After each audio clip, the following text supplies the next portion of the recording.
Welcome to Chillin' 101. We hope this video helps. You begin by confirming you have site owner or designer rights so you can edit list settings and forms. Next, choose whether the built-in list form is sufficient or if you need a Power Apps custom form for advanced logic. This matters because Power Apps unlocks validation and layout control. Once decided, create a new list or open an existing one, then add the initial columns: title, choice, date, person, and mark required fields so data integrity starts at the source. Now you refine the form by shaping fields and user flow. Start by choosing correct column types to prevent bad data and then set defaults for faster entry. Make validation formulas or column-level settings to block incorrect submissions, and apply conditional visibility so users only see relevant fields.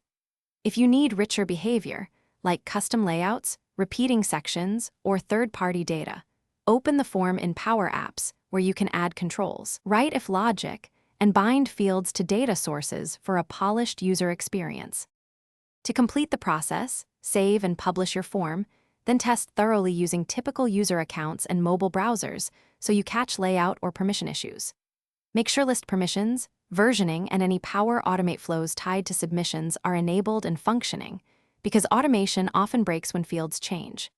If something fails, reproduce the error, clear browser cache, verify column internal names in queries or formulas, and inspect notifications. Addressing those specifics usually reveals the root cause and fixes the form quickly. Thanks for watching. Consider subscribing if we helped you.